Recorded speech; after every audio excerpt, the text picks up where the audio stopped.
want, precisely what will make a difference, the odds are it will happen. You are the heroes, and I applaud you. 3, 2, 1. My goal here is to just ask you to push further, to push the envelope, to go bigger and bolder now in the next level of your speaking, to put on that performer's mindset and to use these techniques in unique ways. It is not the magnitude of the story. It is the decision to tell it and tell it well. We're only as great as the people we surround ourselves with. In the new economy, you and I must get better at connecting and collaborating.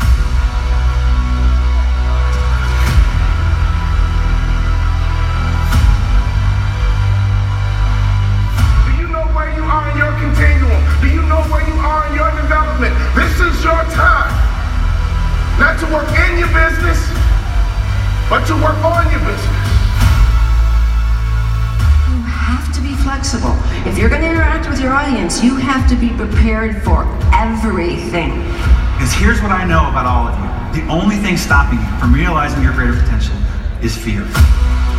Sometimes you gotta go on somebody else's belief in you until yours kicks in. And believe me when I tell you, there are no limits to what anybody can possibly do with our lives. You have a choice. You can take the blue pill and the story ends. Or you take the red pill and you open your mind to Influence 18.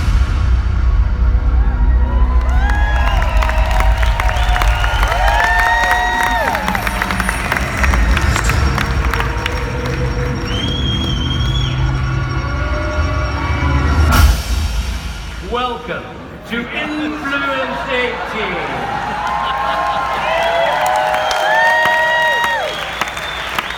Influence 18, the largest ever gathering of professional speakers in the history of the world. In Dallas, on a Saturday.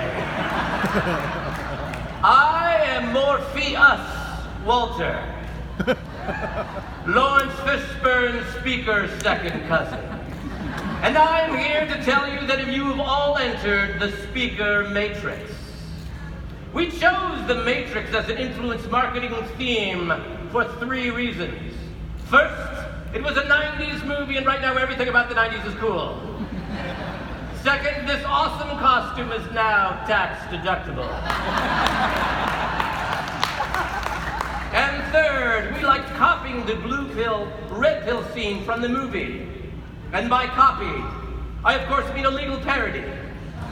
Completely honoring all the copyrights and trademarks owned by Warner Brothers Pictures, in case their legal counsel just happens to be staying here at the Anatole this week. Now the pill part of the blue pill, red pill decision doesn't matter. It's a metaphor. But the power of choice it represents is relevant. Will you, metaphorically, take the blue pill and wimp out, embracing a comfortable but more symbolic speaker business? Or will you metaphorically take the red pill and engage in a challenging but more influential, you see what I did there? Speaker business. Because you are here, it's clear you went red.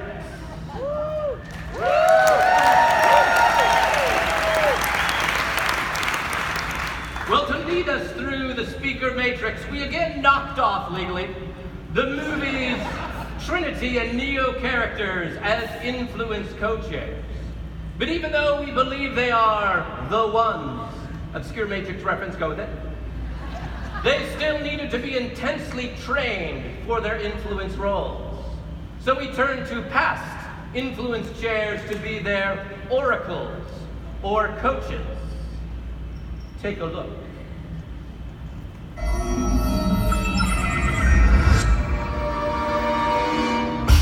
Trinity, Neo, you cannot drop a single influence detail and must keep everything masterfully coordinated and in motion like this. Your turn. You got this, Neo.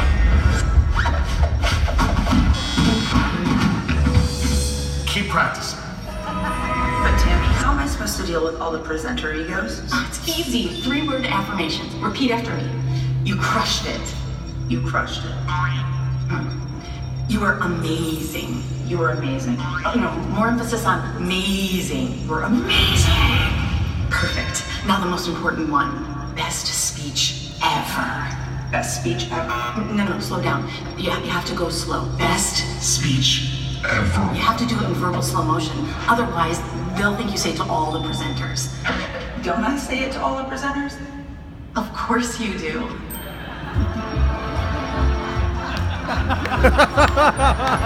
Listen, the total influence experience is completely tied to the costumes. The more outrageous, the better.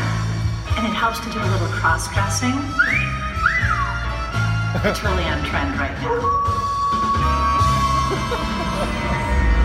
But Steve, how do I explain the value of appearing on the Influence main stage to speakers?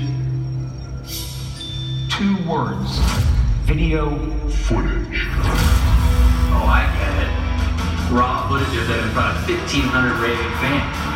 But what if they ask for something else? Then you tell them they'll get tons of lucrative referrals from the members who see them on stage.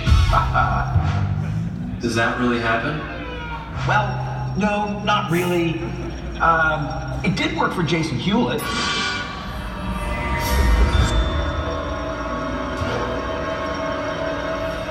You get flexible mentally for influence by getting flexible physically. Let's practice your co-chair yoga. Stuck in the middle seat pose. I'll be the CSP chair pose. Downward facing name tag. Warrior, unless no coffee pose. Extended fee side angle. Child, missing you because you're gone pose. And of course the challenging can't read backward facing name tag.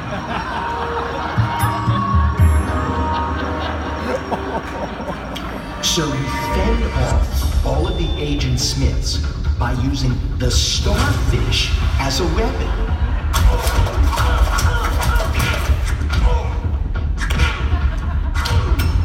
Keep throwing.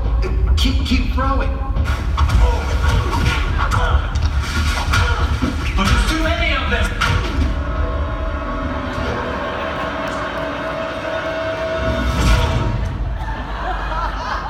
Well, it made a difference to that.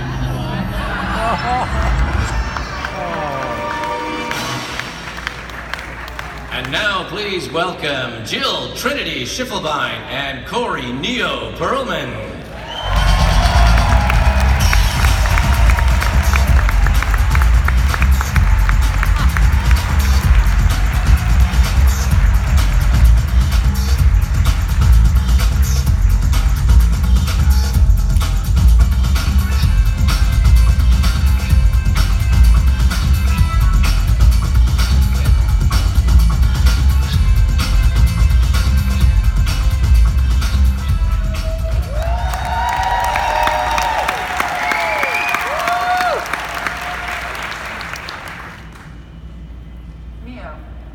Trinity.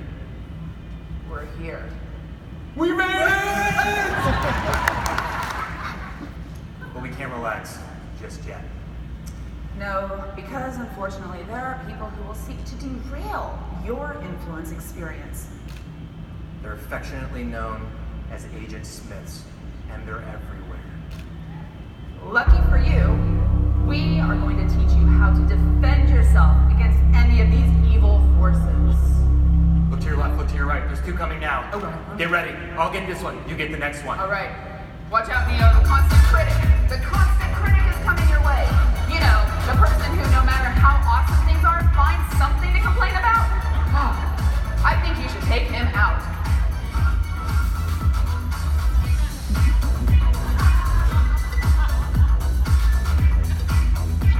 Well done, Neo. Uh-oh. You got the annoying attendee. This person hijacks the Q&A and spends the 15 minutes sharing their brilliance and never even asks the question.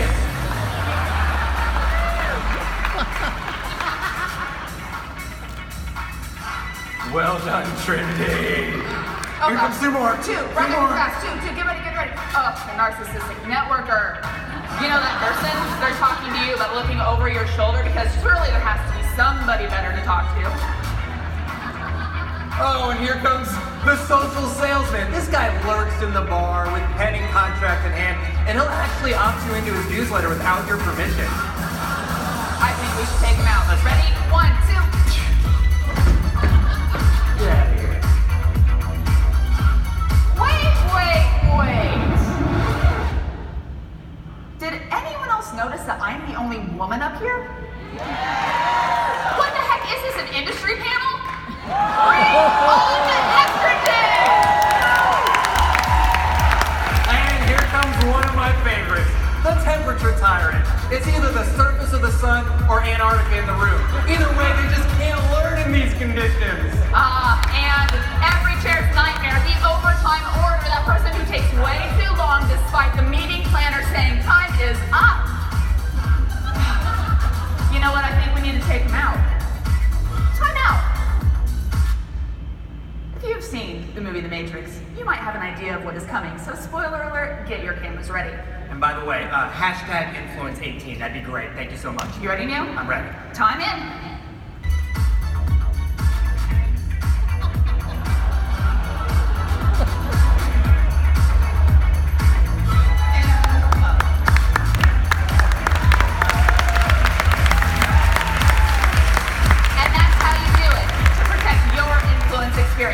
Welcome to Influence 18!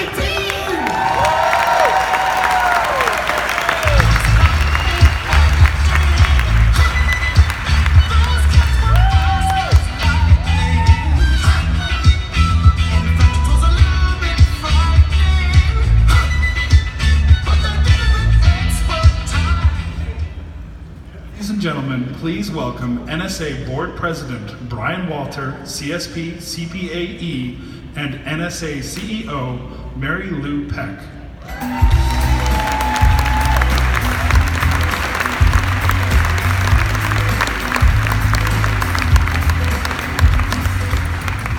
All right.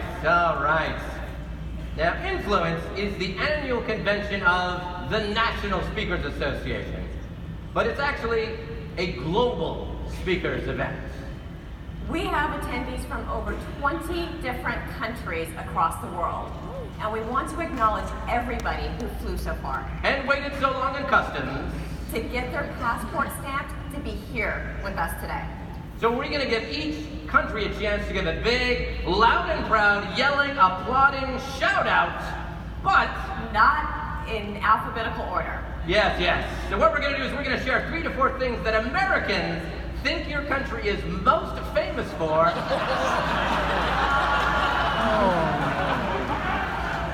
And then let you shout out that you are in the house. Our first visiting country is the land of beer, maple syrup, apologizing, and the most liked people in the world. Let's hear from Canada. Toutes nos excuses, nous avions simplement oublié que le Québec, c'est considéré comme notre pays. Je suis vraiment désolé. Let's hear it for Quebec. You realize half of you clapping are not from Quebec, right? Our next country is known for rugby, more sheep than people, and where hobbits live. New Zealand! And now, the country with luchadores, tequila, telenovelas y el hombre más interesante del mundo. ¿Dónde está México? México! Hola, Marco. All right. Our next country is known for Sacopilar, Billigan Merda, Ava, Odin, Spencer Company, Muppin, Hooda.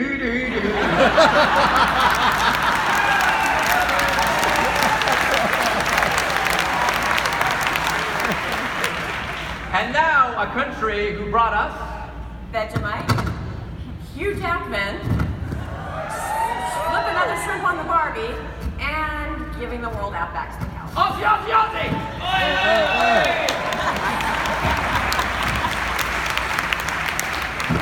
This next country gave the world Gekommen Schnitzel, Mozart, Schnitzel, den Film The Sound of Music with Arnold Schwarzenegger. Österreich!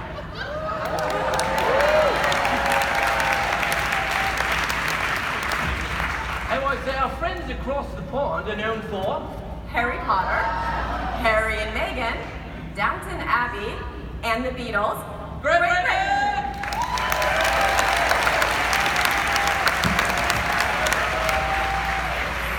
From the Middle East, we have a country with lots of Benzin, El Jamal, Wal Jamal, was snowbirding, a la Arabiat. They do that there, really. Let's hear it for Saudi Arabia! And back to Europe, we have a country known for waffles, the highest taxes in the world, and going to the quarterfinals of the World Cup. Belgium.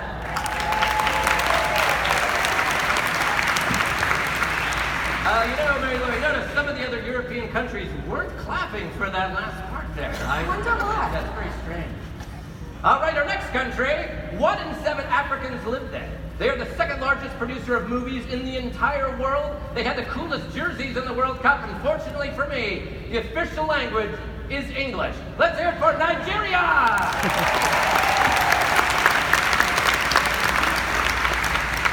Yes, Americans know this next country for wooden shoes, Van Gogh, and selling marijuana in coffee shops. The Netherlands. Let's hear it for the Netherlands!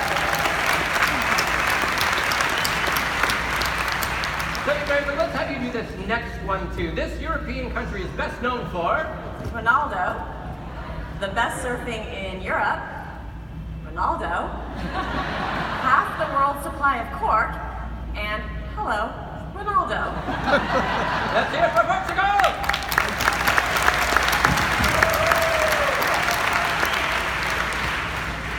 This next country is best known for C'est fromage, c'est mime, c'est mon 35 heures, and le célèbre Pepe le Vieux. Let's hear it for France!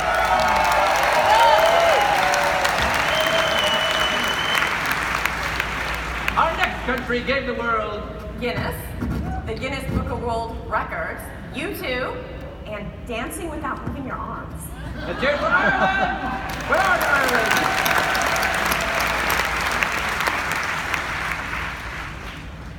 Attendees from our next country are best known for sehr organisiert, sehr pünktlich und sehr frustriert, verlängert diese Reden schon dauert. Let's hear it for Germany!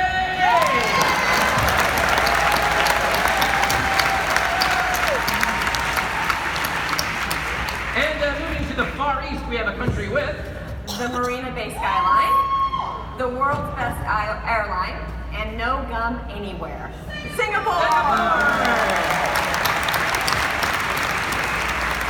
Right nearby is Singapore, basically Shirley Taylor. Singapore, yes. And right nearby is a slightly larger country known for Kung Fu Pandas, but not Kung Fu Panda. And the world's second largest GDP, which is Mandarin for economy or squirrel, not quite sure which. Let's hear it for China!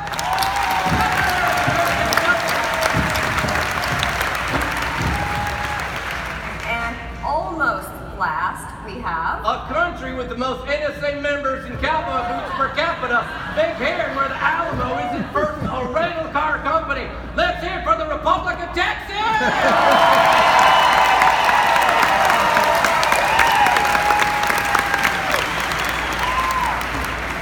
And here's the flag of the United Nations. So let's hear from all of the countries we accidentally missed.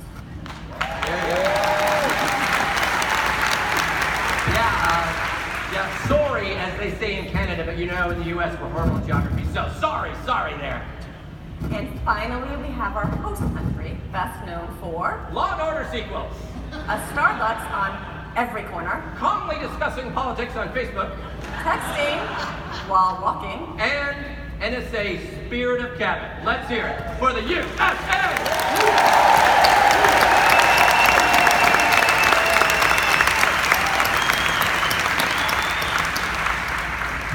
To all of our international colleagues who've made the investment to attend Influence and be here with us. So Mary Lou, before we go on, I hear there's a really fascinating new possible member experience twist that's happening. Yes? Yes. Tell us a little bit about that. So as you all know, we've been exploring the option of providing healthcare as a member as a member benefit for this association. We have a partner who is helping us explore the options. To do that, we need some data and information so we can determine what plans we have and what options we have available as a community. They have graciously agreed to come here. They have a booth in the exhibit hall. There's just a postcard size information that we need. Please go by the booth, pick up a postcard, fill out your information, give it to them. It is completely secure. All right. And now, to tell us all about our Influence experience, please welcome, coming out as themselves this time, your Influence co-chairs, Jill Schiffelbein and Corey Coleman. Thank you very much.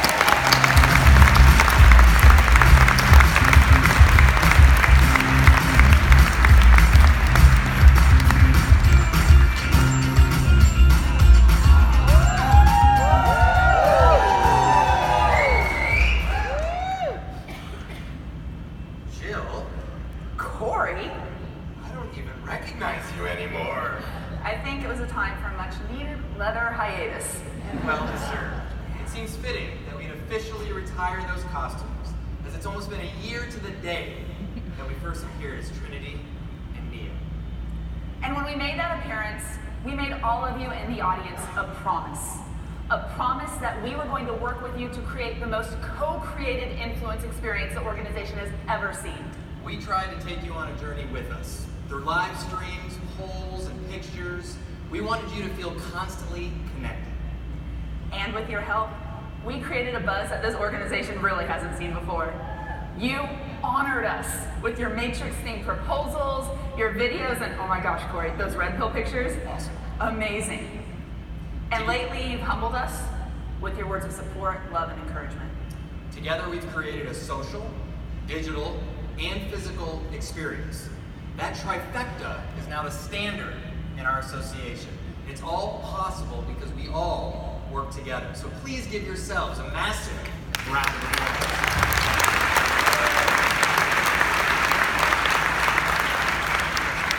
As we journey through the speaker matrix together over the next few days, our promise to you is that we are going to realize the 3 C's that we told you would guide our development of this entire conference: community, connection, and content. We want you to leave feeling full of new ideas, new friendships, and great memories. We have held steadfast. Excuse me, you know what, when you're up here, let's just take a break. We missed our cue to change. It was pretty fun, actually. So this is Inside Scoop. We told you we'd co-create, unveil the curtain. This is happening right now. We've held steadfast in our dedication to ensuring that you have multiple opportunities for connection. In that, we've extended lunchtime for more networking. We've opened up not just 1, but 2 nights so you can collaborate, have sporadic collaborations. Yes, thank you for those who love that too.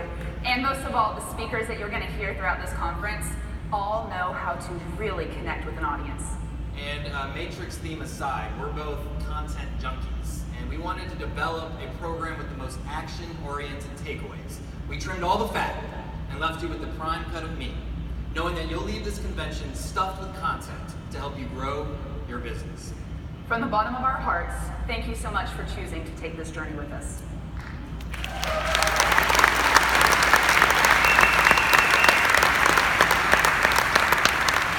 I get to have a little fun here for a second and get on with the show and get to introduce our first speaker. I get to introduce my co-chair, Miss Jill Schiffelbein.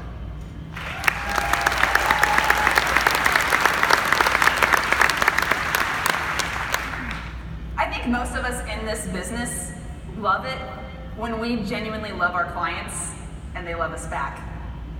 The first speaker that you're going to hear, it's amazing that we were able to get her here because she kind of works for one of the most massive technology companies in the world. You may have heard of it, Google.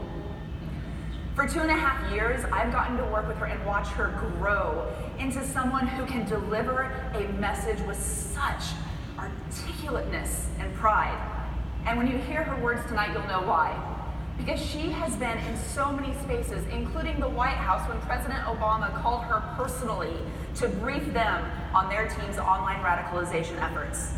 She's been featured in so many magazines, from Vogue and the BBC News outlet. She was one of the most creative people in Business First Fast Company, Fortune 40 under 40 accolades that would take me an hour to read. But what I love most about this woman you're about to meet is her dedication to using her geopolitical expertise combined with her team's technological prowess to solve problems that we're facing all over the world. Ladies and gentlemen, it is my extreme pleasure to introduce you to our first speaker, my dear friend, Yasmin Green.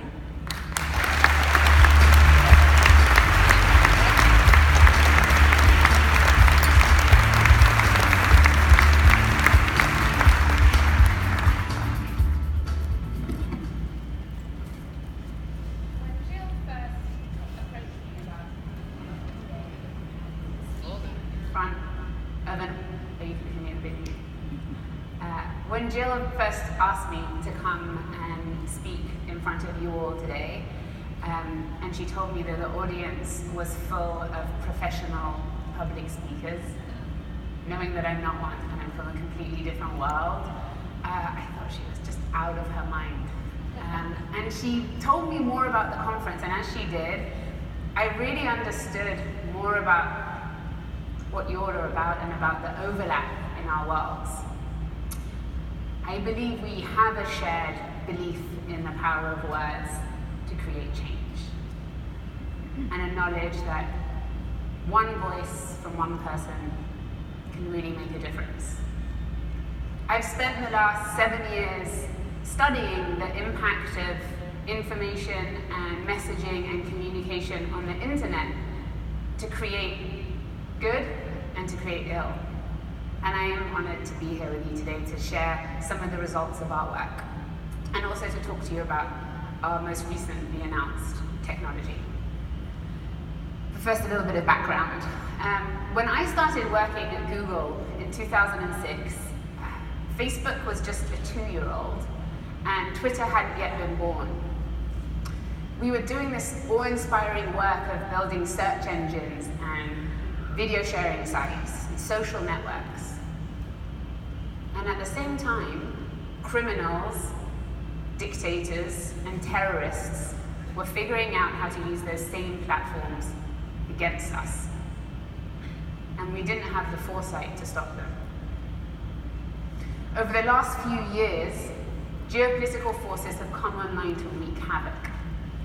And in response, Google supported a few colleagues and me to create a new group at the company called Jigsaw, with the mandate to build technology to make the world safer. Safer from threats like violent extremism, censorship, persecution. And it feels a little awkward to admit it, but I was so excited by this prospect. I have first-hand experience of the destructiveness of these dark forces. I was born in Iran and left in the aftermath of a violent revolution. And this all feels very personal to me. And I really wanted to believe that a resourceful, large technology company could do something to tackle these urgent global problems. I knew it would take more than smart programming. I knew that we'd have to get up close and personal with these really thorny challenges that we were about to take on. We'd have to go out into the field. And I wanted to share with you a few examples of what that field work looks like in our case at Jigsaw. So last year I went with a colleague to the small Eastern European country of Macedonia.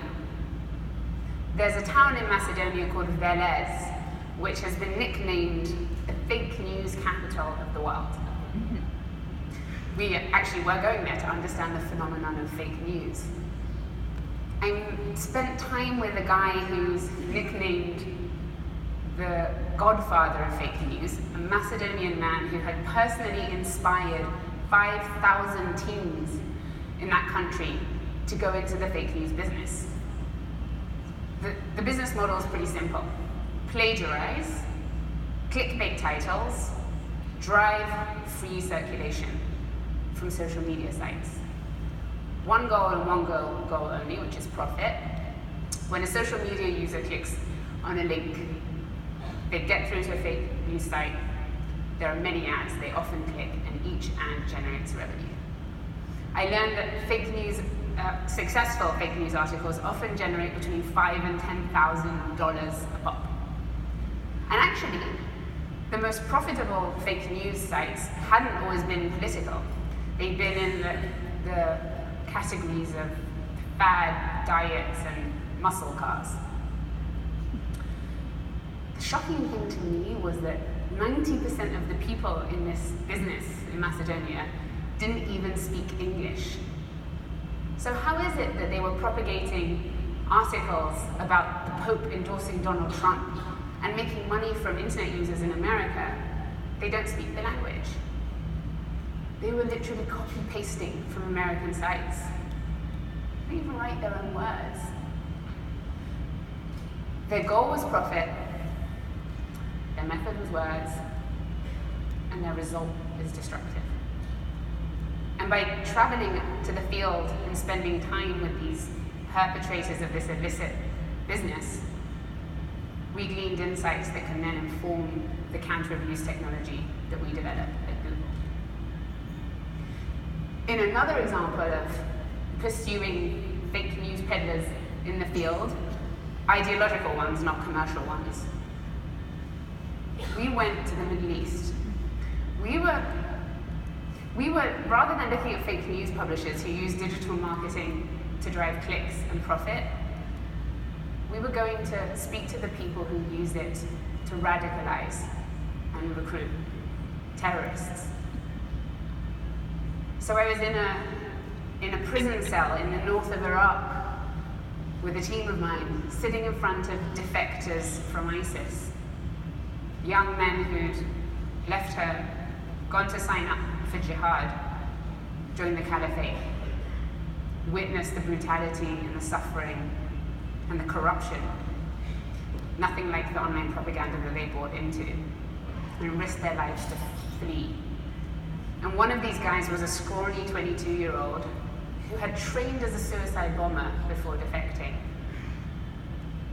And he said he arrived in Syria full of hope and immediately had two of his prized possessions taken away from him: his passport and his mobile phone.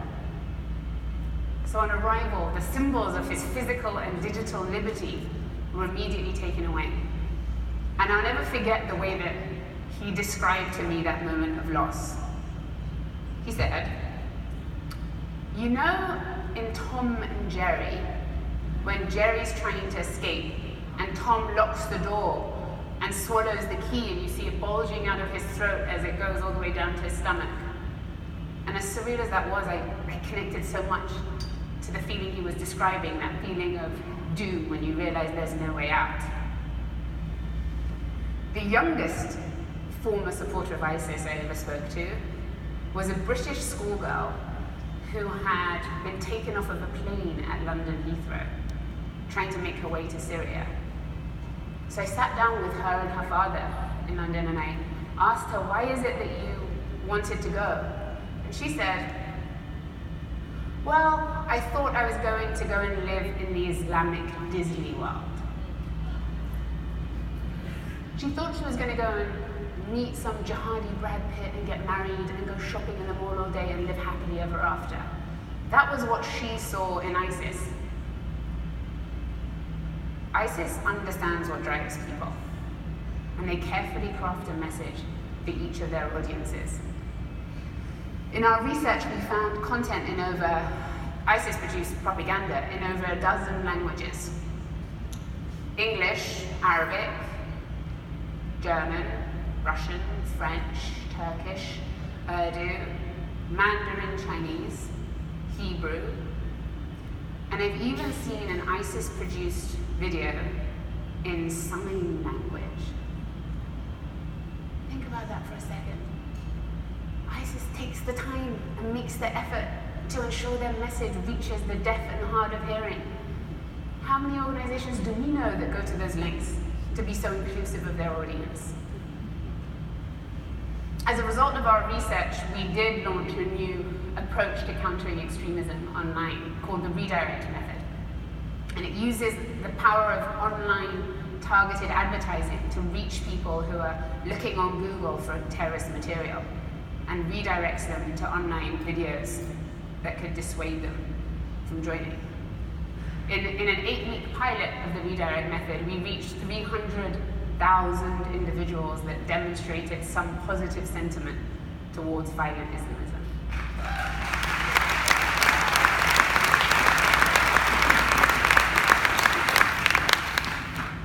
Thank you.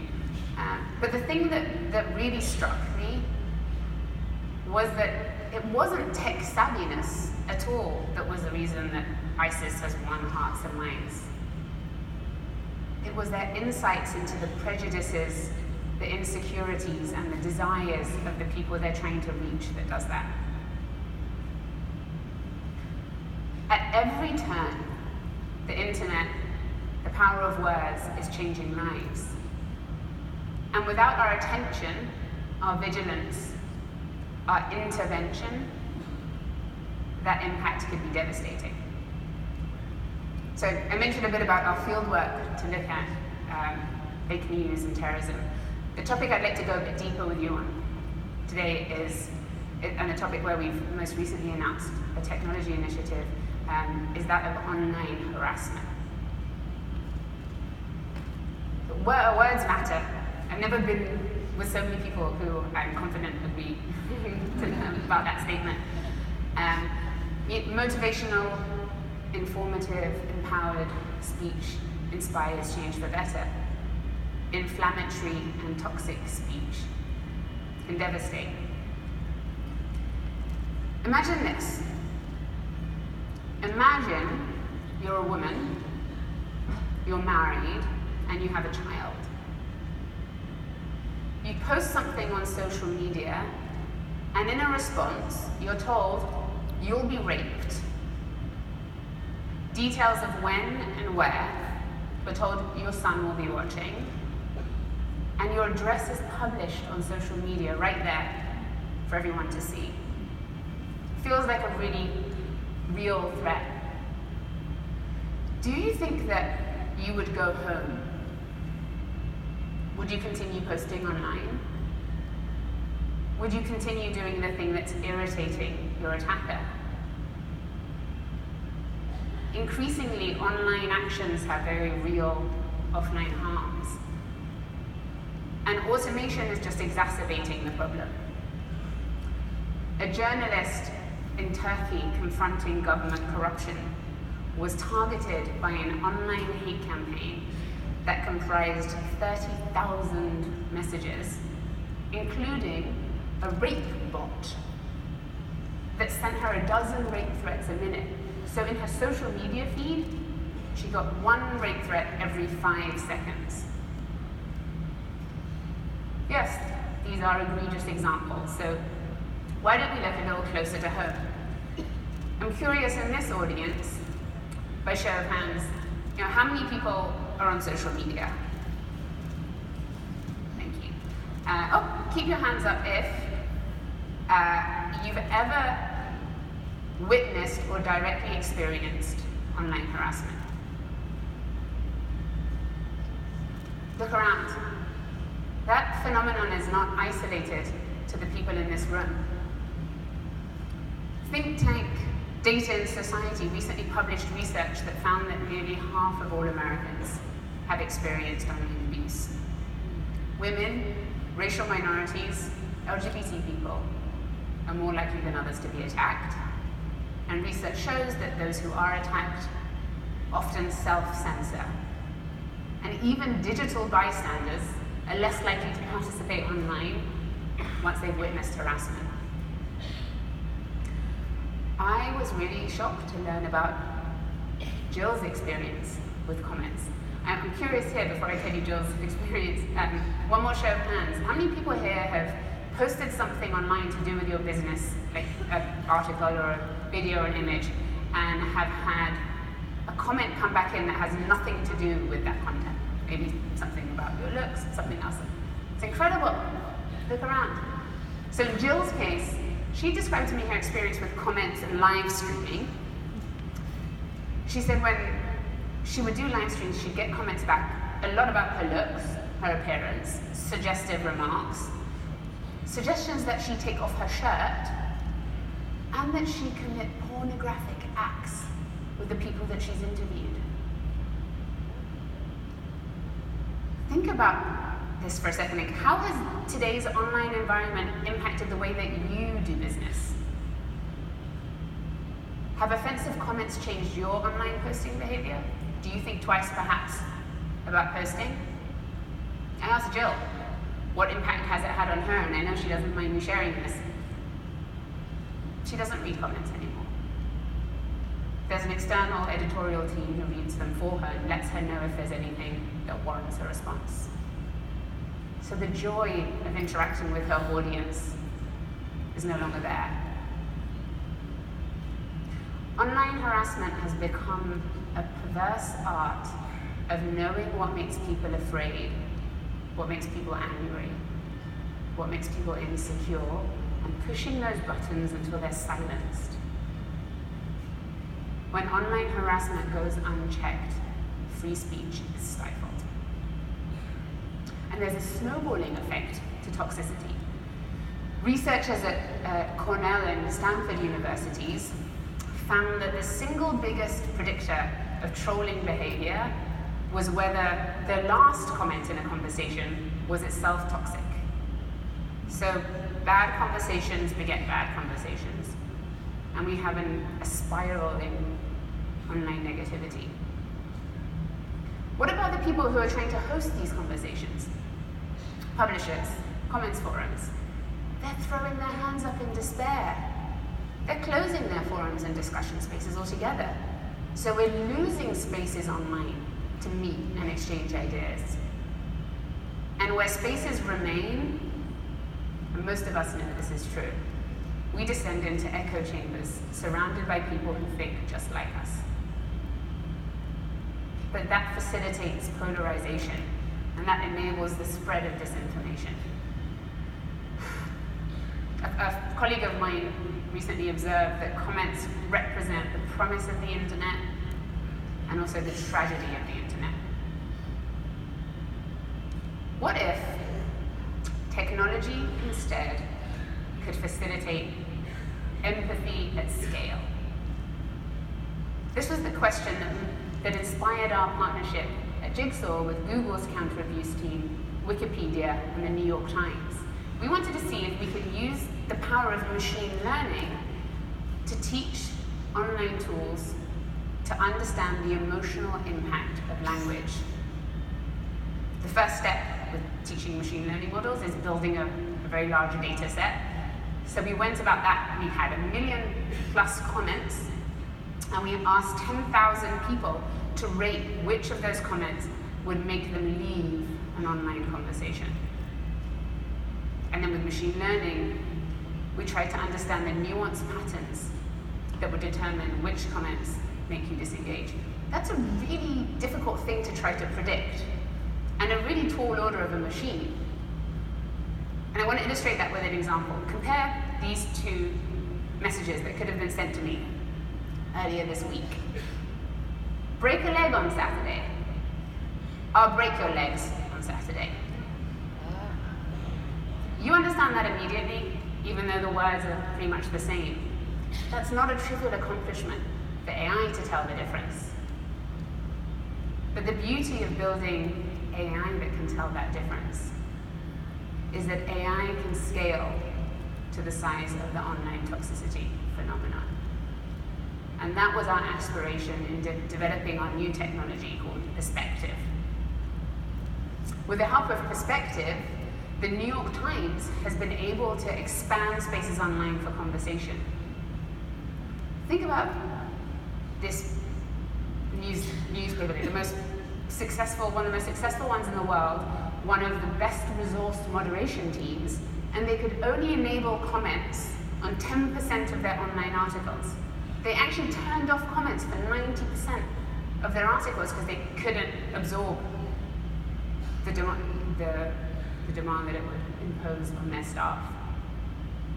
Since we've been working with them and with the help of machine learning, they've been able to triple the number of comments that have articles that have comments enabled, and we're just getting started.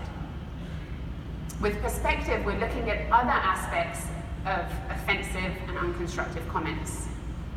One of the things we're trying to do is see if we can predict the likelihood that a comment is off topic by comparing its content with the content of the article that it's responding to. For example, Jill's shirt never has anything to do with the content of Jill's live streams. Wouldn't it be great if we didn't impose having to engage with those words on her? What impact would it have, do you think, on you if you were able to have more productive online conversations? What impact would it have on your emotional well-being, on your business, on your audience? Now, many of you create much more content that I could ever dream of creating, but probably not driving as many page views as the New York Times or Wikipedia. But you don't need to be a large publisher to benefit from Perspective. So if you are interested in leveraging the power of machine learning to moderate comments, then please do consider applying for access to the Perspective API, which is at perspectiveapi.com. And our ambition extends even beyond trying to empower online moderators. What if we could stop online harassment even before it happened? Like right now, I'm looking around and seeing your faces and gauging how what I'm saying is landing with you. But you don't have that opportunity online. What if we could use machine learning to provide commenters with real-time feedback about their words, giving them the chance to change what they write before they actually press submit, just like facial gestures and cues do in a face-to-face conversation. It's not to say that machine learning is perfect. It still makes plenty of mistakes. But if we can build AI that truly understands the emotional impact of language, it is a paradigm shift. For content producers, for readers, for commenters, we have a shot at reclaiming the internet. We can facilitate discussion between people with different worldviews, different politics, different values. And we can reinvigorate the spaces that many of us have otherwise given up on. We should make that happen. Thank you.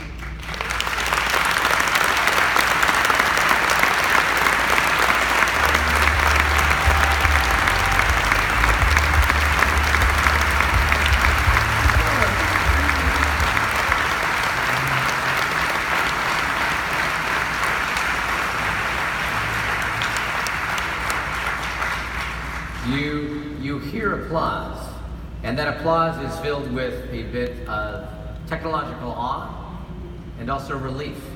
This is an audience of people who share messages and know that sometimes our messages are being stifled, interfered with, or even shut down. And as speakers and as communicators, we've hoped that there was someone or some organization that could start the process of using technology to fight back and allow forums to be opened up.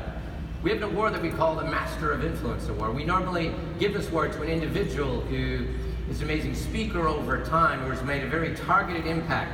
But for the first time ever, we would like to give this award to a team. We would like to give it to your team at Jigsaw, because what you've shared you're doing by fighting extremism, by fighting censorship, and by opening up forums to make people exactly like us and others in our audiences safe to engage with our information and share their perspectives. This is exactly what we have been waiting for. So we present to you the Master of Influence Award for your Jigsaw team.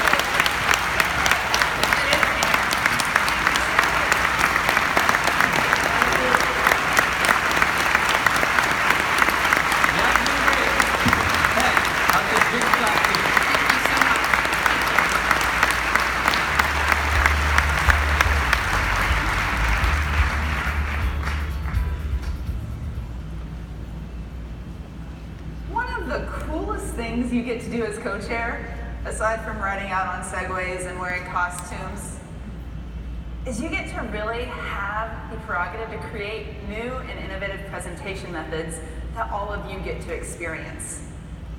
I am thrilled to unveil tonight to you our brand new main stage format, and it's called Six Figure Spotlight. It's going to consist of 4 different speakers, all from our community. They're going to come up here and in 2 minutes each, which we know is a tall order for a professional speaker.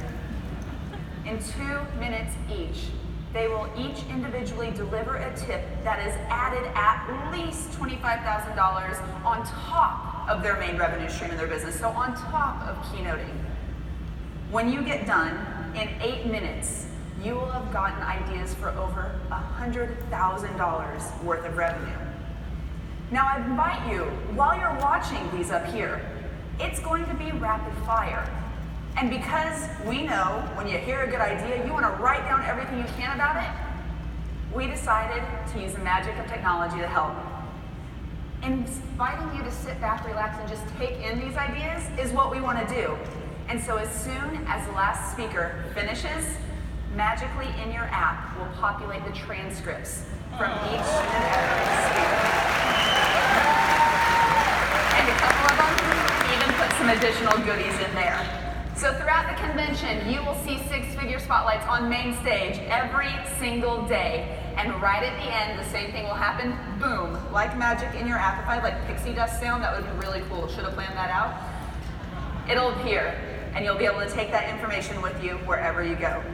So ladies and gentlemen, please help me welcome our first 4 six-figure spotlight speakers.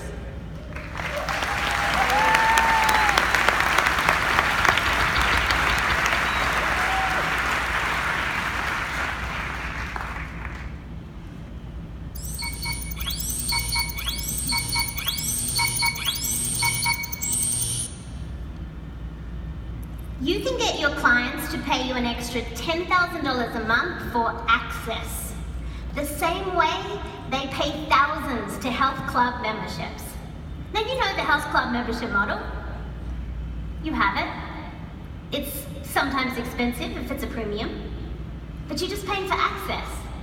You may not even use it, but it's there if you need it. You can do the same thing in your business, but for your brain.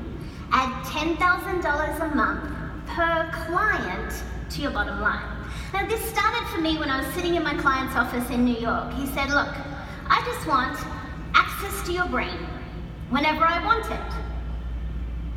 How do I pay for the real estate in your head? Clearly what he needed was a confidential, trusted advisor.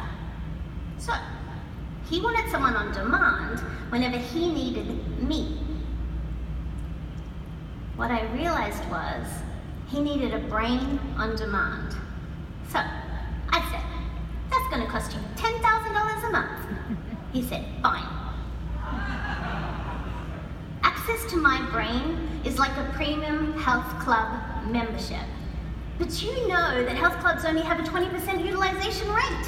So if you have lots of clients paying you $10,000 a month for a minimum of 90 days, only a couple of them are going to call you. Think about it. See, if they want extra products and services, they pay extra, keynotes and mentoring.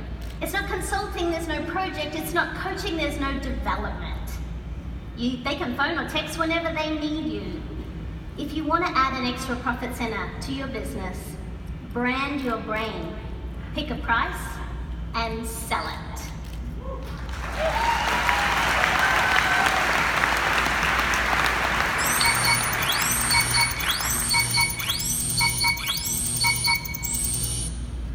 As speakers and thought leaders, we want to increase our impact and our income. To do this, I created an online curriculum, the Generational Institute. Unfortunately, in my initial rollout, I found it difficult to monetize. My six-figure breakthrough came when I pivoted from selling direct to selling select. Instead of selling to my end user client who shared my obsession with generational understanding, I sold select. I sold to the select client that already knew they needed to be in front of my end user. In this situation, it was an association that served doctors. Now, medical practices already have embedded generational issues in talent development and patient care. So I didn't sell directly to the doctors, I sold to the select client, the association. The doctors wanted it, but they didn't have the wallet for it. My association client knew that they needed to be in front of and stay in front of doctors. They had the wallet, they had the will, and I was their way. My curriculum became their way to get in front of and stay in front of doctors. So now my client was the hero. They were the one that were giving the doctors exactly what they needed, access to their staff and the generational understanding. If you want to increase your income and your impact, stop selling a cost center that is a nice to have and start selling a partnership solution that is a must-have. Stop selling direct and start selling select.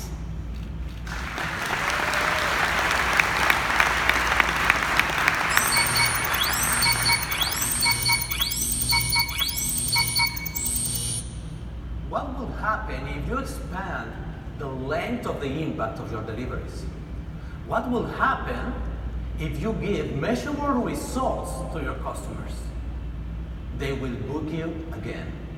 And even better, you will earn extra money because of it. How? With PEAS, P-E-A-S, Post-Event Accountability System. This is how it works. At every of my events, all attendees register online at least a couple of goals they're going to achieve in short term using one or several of the tools I just gave them. Besides being accountable, they're going to stay motivated to keep working on the goals. Why? Because they received their first online session with an accountability coach 15 days after the event, and the second one 2 weeks later. If their goals are aligned with their company's objectives, the impact is huge. Why? Because at the conclusion of the program, every attendee will receive a report with their goals fulfillment metric. And their company, their boss, HR manager, or whoever selected will also receive an executive report of every participant goals, results, and metrics.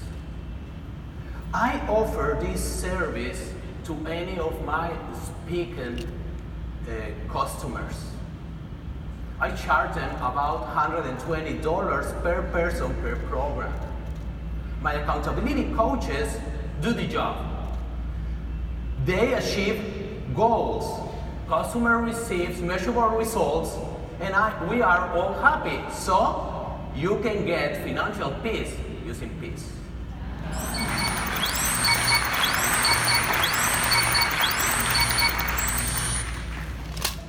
One, 2, 3, 4, 5, 6, 7. 7 seconds. I'm in the business of first impressions. I help individuals to understand what their first impression says about them and what impact it has on how they see themselves and how the world sees them. Like many of you, I sell an online course called How You Impress. Unlike many of you, I do not sell it on the internet. It's never available. It's always closed. Because instead of trying to sell it to just anyone, I focus on understanding my leads first and where they are on their path of improving their first impression. 18 different funnels lead them into 3 different paths. The first one is the group who doesn't know that they have a problem yet and that I have a solution for them to offer. I take them on an educational journey first and help them understand how important their first impression is and why they should improve. The second group already knows they have a problem. They just don't know that I have a solution. They get a more intense, more practical journey, a little taste of my work, if you will. And then there are the third ones. They already know that they have a problem and they consider me to be their solution. So I immediately sell to them because they are here to buy anyway for a higher price. If you time your funnels well, you can sell your online programs to the right people at the right moment for the best price.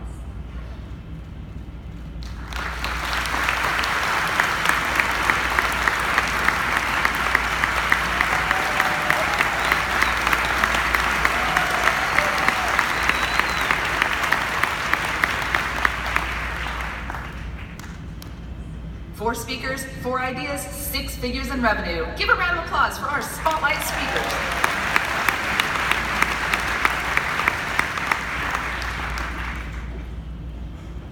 Marilyn is a front row leadership expert. Her corporate clients hire her to patch the holes in their bucket lists, and she loves sitting in the front row, except at movie theaters. Let's welcome CSP Marilyn Sherman.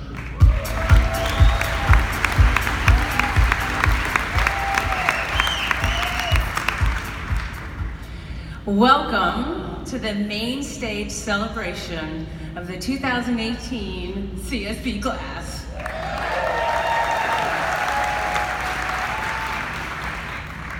For the VIPs in the room, you may not know exactly what's about to happen, but I guarantee you, more than one of you will say, I don't know what that is, but I want that.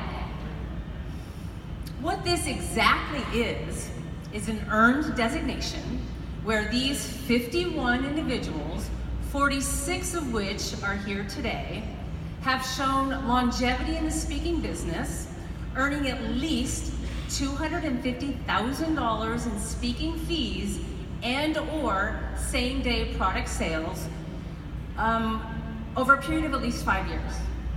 They've also been evaluated by their clients as being professional and ethical. Finally, their submitted video, it passed the rigorous review process from 4 other CSPs. For those of you veteran NSA speakers who do not have your CSP yet, I invite you to rethink about applying for your CSP. Our 2018 class ranges from a 35-year member of NSA who happens to be a past national board president to a relatively new member of NSA who saw the ceremony and put it on their bucket list. In fact, many people had earning their CSP on their bucket list, and tonight we celebrate their accomplishment. It's a tradition at NSA for new CSPs to wear their medals throughout the entire conference. When you see them, congratulate them. They will be the ones with a medal around their neck and a smile on their face. So on behalf of your NSA Board of Directors, your CSP committee, I present to you the 2018 class of Certified Speaking Professionals.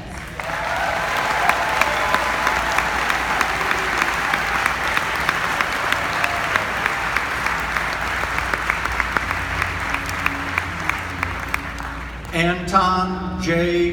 Gunn, CSP. Kay Francis, MBA, CSP. Ubish Parshar, CSP.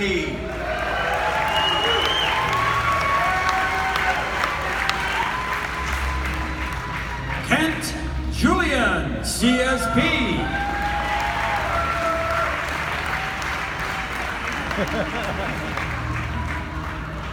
Barbara Messer, CSP.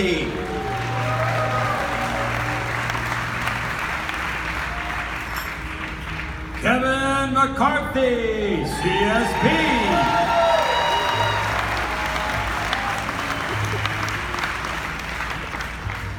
Bruce Christopher, MA, LP, CSP.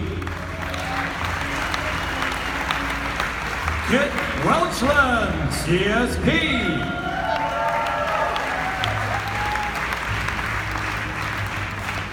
Bubba Mills, CSP.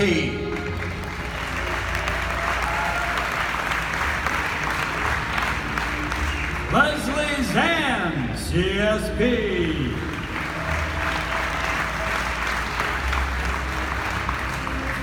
Dr. Frank Hagenow.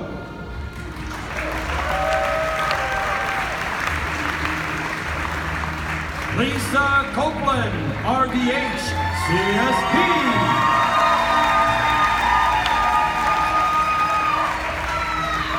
Dr. Gary McGrath, CSP.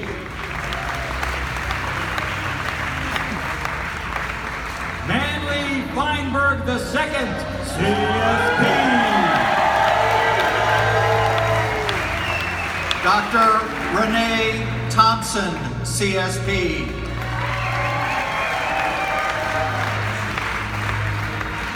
Marcy Hines, CSP.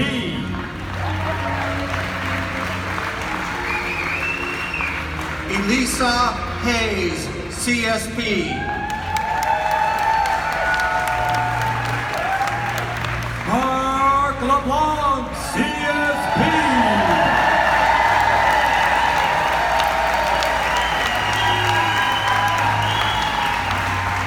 Elizabeth Friedman, CSP.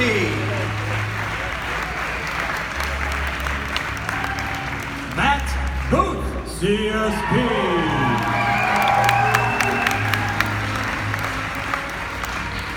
Elizabeth George, MA, CSP.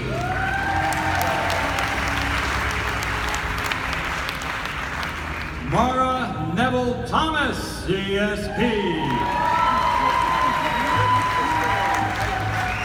Eric Bloom, CSP.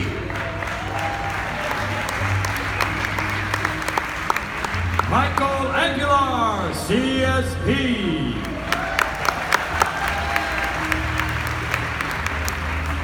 Eric Smithy, CSP.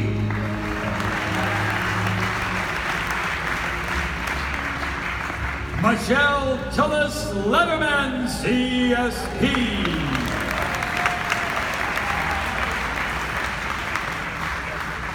Georg Wawschinek, CSP.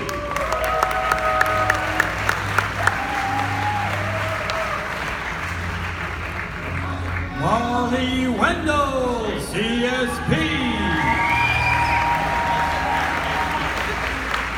Hayden Shaw, CSP.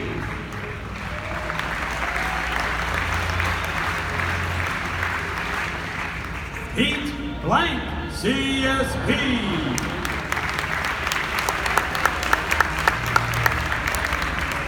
J. Lenora Bressler, CSP.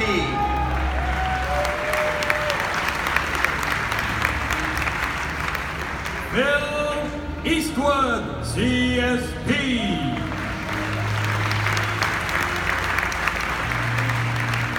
Jan Frazier, CSP.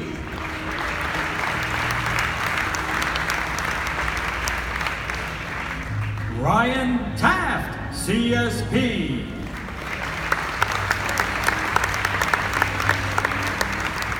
Jan Tern, CSP.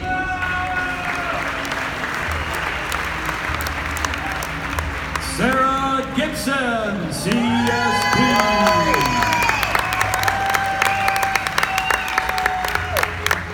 Jennifer Elder, CSP.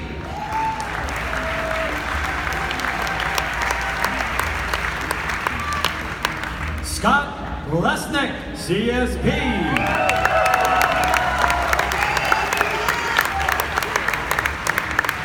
Dr. Joe Lichten, RDN, CSP.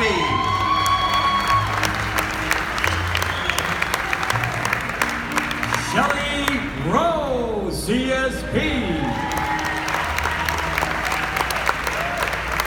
Joanne Majors, CSP.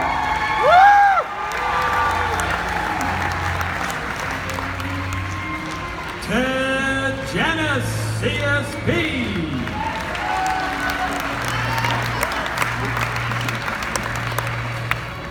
Carl J. Ulrichs, CSP.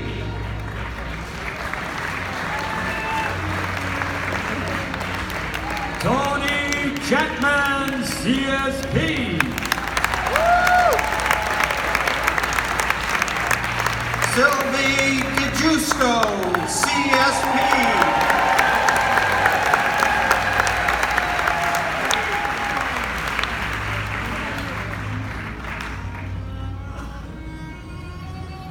Beth Zanisas, CSP.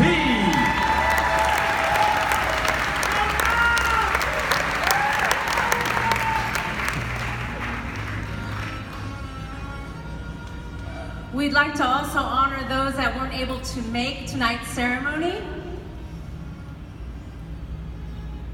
Anthony L. Huey, CSP. Dave Martin, CSP. Emily Hewling, CIC, CMC, CSP. Douglas Kruger, CSP.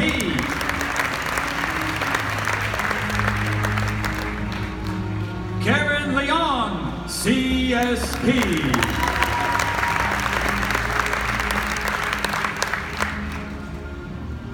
And now I'd like all of our new CSPs to please stand up and let's all give them one final round of applause. Congratulations to the 2018 class of the Certified Speaking Professionals.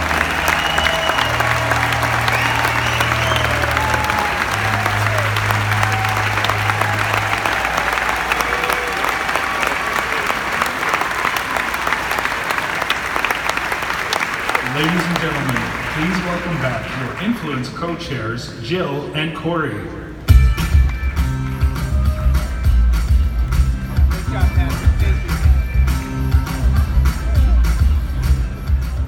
That away from me. Looks like, where are we? Looks like you found another one of Brian's toys. I did. I'm trying to prepare for a Steve Spangler moment up here. Do you know how it works? We're gonna find out. But you know what? While I'm working on this, why don't you tell them about, the contest we have going on? Just gonna put that that way. First, we've got an awesome social media contest going on right now. Upload your face. That wasn't supposed to happen yet. Upload your best Matrix pose and tag NSA speaker #Influence18, and you'll be entered to have free access of all the Influence recordings. $100 value. So what's a Matrix pose? Something like, this, or some sort of karate kick, or something like that. And go ahead and upload it to Twitter or Instagram. Yeah, there was a premature cheating there on my part. I apologize, Corey. I just messed up that script. Awkward moment. Yeah, well, next time, Scott's Stratton in here. I'm going to try to hit his man bun. Where is he at? All right. Good luck with that. Yes, and other news, we also have the reception, Aim High, that's going to be going on next door right after the general session. It'll be the exhibit area over there. Go over there, hang out, enjoy each other, network, and make sure you see our sponsors. Okay. I mean, in all seriousness, the sponsors, they are a big part of this convention. So can we just show us some love real quick? All right, we're going up the steps right in the main one. Here we go. Where is it?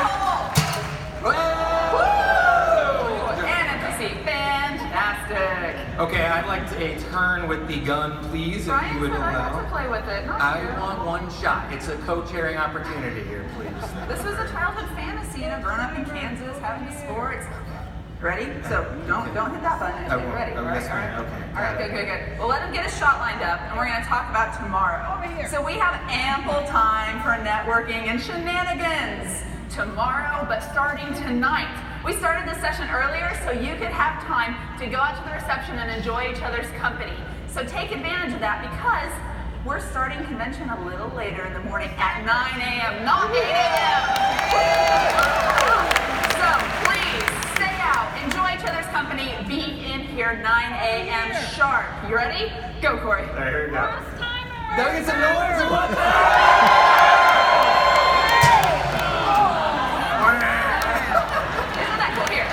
Here. And that head back here. All right. So now, I get the fun part. To introduce the next person coming to stage, please give it up for my co-chair, Corey Perlman.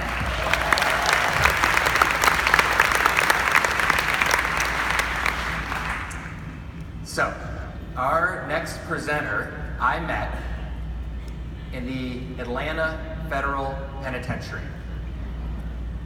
Awkward, isn't it? That's right, prison. I met him there because I teach a parenting program, the Nurturing Fathers program, at the Atlanta Federal Institute. And that was where I met Charles Silk Dunn. Now, he was one of my graduates of the program, one of the first. Charles, I knew right away, was a special, special human being. They all followed him. They all loved him. He was a mentor to literally thousands of inmates at the prison. You see, Charles was serving a 30-year prison sentence for a crime that he committed when he was 18 years old, a drug offense, his first and only offense. But for most of us, that might be a death sentence in essence, but not for Silk. We call him Silk, Charles Silk Dunn. Silk took this opportunity to learn and grow the best he can. He read every book, learned after every mentor he possibly could, and like I said, he mentored every young incarcerated man to make sure they didn't make the same mistake Silk did. Now, his message of self-responsibility and creating your own ownership went far beyond the prison walls. In fact, I remember when he was released, 24 years into his sentence, he was finally released. We were all there for his coming out party, so to speak. And I looked to my left and I looked to my right, and there were celebrities and athletes everywhere trying to get a glimpse, a look at Silk. Somehow his message had gotten over the wall and out to these people who seemingly had successful lives, yet were following Silk. Well, now Silk's out, and now his message is going across the world to youth and to everyone else about a message of, again, self-responsibility and his message of you created it. Now, there was a moment that I had with Silk one time at the jail, and I said, you know what, buddy? One day, you're gonna stand on this stage, the National Speakers Association Annual Convention, and you're going to give your You Created It speech that has changed your life and many others. Well, ladies and gentlemen, today is that day. I am excited to introduce to you my friend and my brother, Charles Silk Dunn.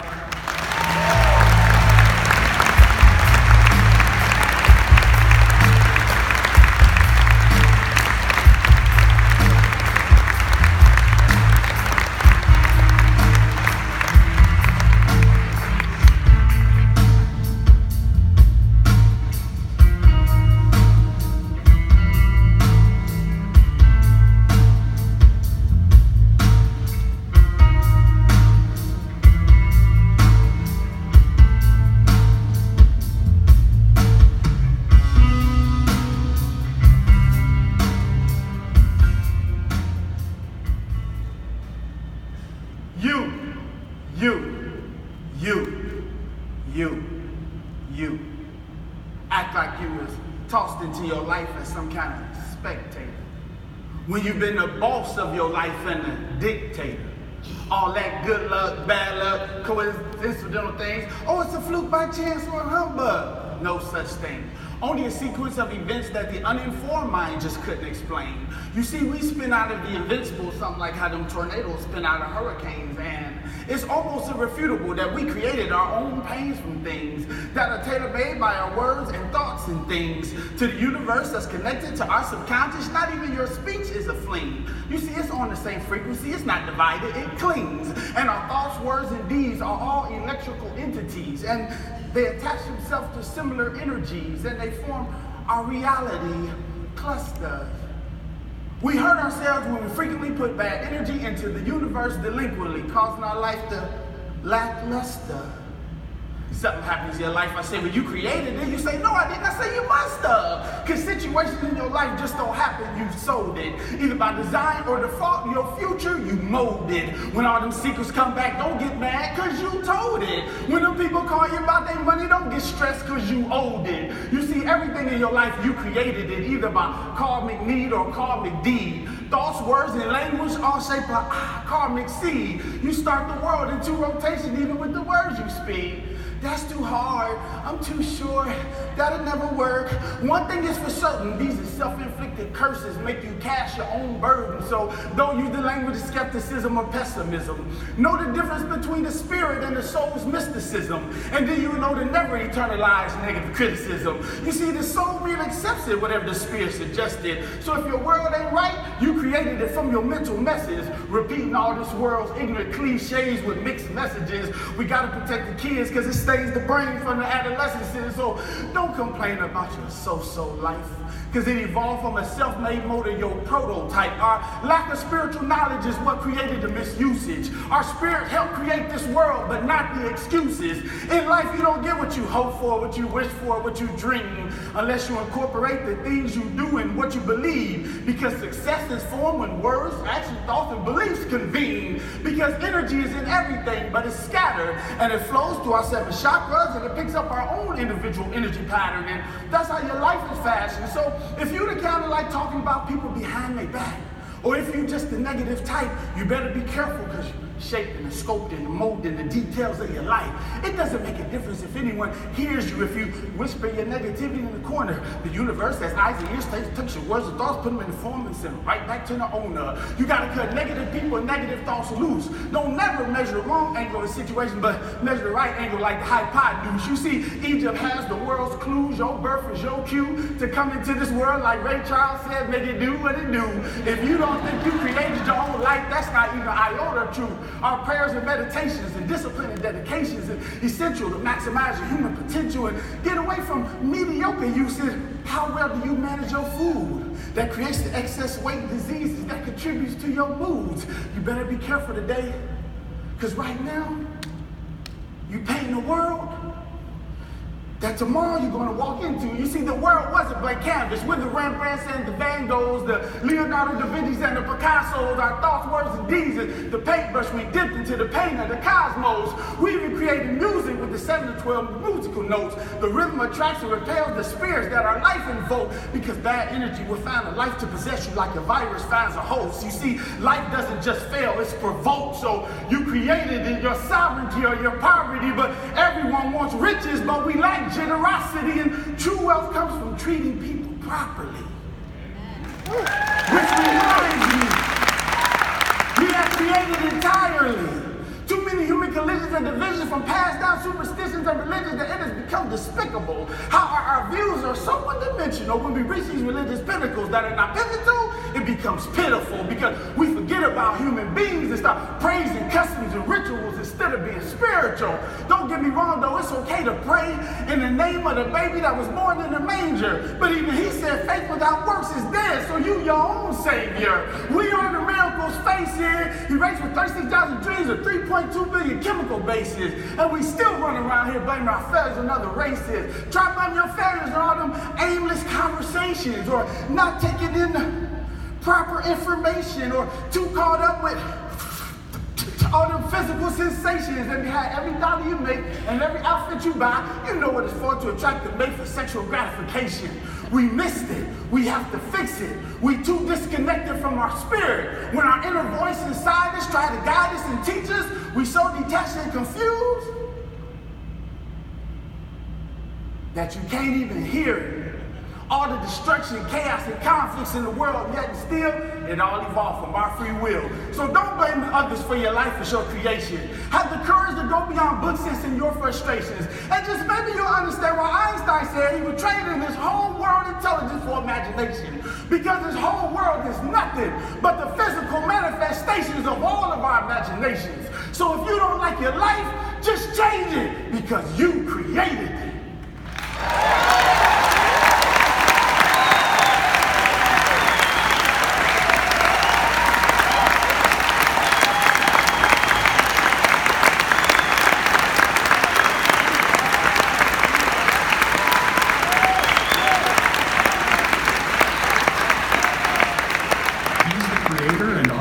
Celebrity service and OMG marketing.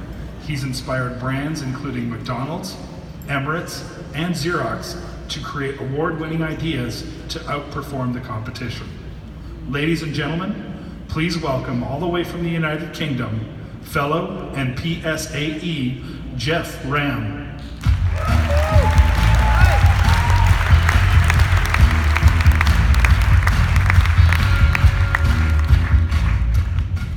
Do you treat all your customers the same? Do you treat everybody with the same high level of service, no matter what day of the week, no matter how you're feeling, no matter who they are? Does everybody receive the highest levels of service from you? This was a question I asked many years ago to 300 entrepreneurs at a conference in the United Kingdom. That day, half of the room nodded. Yeah. Apart from one woman, who was sat in the front row, just off to my right. Your lucky seat for the next 7 minutes. She didn't nod. She shouted out, "Absolutely, Jeff!" Oh. You see, we don't do this in England. As a professional speaker, when I ask for interacting, I don't get it. Do you know what I mean? You know what I mean? That's good, that's fine. She shouted out, I was like, oh! Right, okay. And I couldn't help myself. I said, what sort of business have you got? She says, I've got a boutique store here in the town. I said, what is it you do? She says, we design and make handmade children's toys, homeware and kitchenware out of wood, metal or stone. She says it's rather expensive, quite exclusive. I said, oh, fantastic. I said, come on, give me some ideas. Give me some ideas. What is it you do that's so special? Tell everybody else. She says it's not all about sales. It's about the experience. When people walk into the store, there's 2 big red leather settees. They can sit down, relax, have a look at the products, have a look at the brochure, and relax. I said, wow, okay, good. Anything else? She said, we serve tea and coffee. I said, how much? She said, it's free. I kid you not, ladies and gentlemen, everybody in the room wrote that idea down. It's if it's the greatest thing they'd ever heard.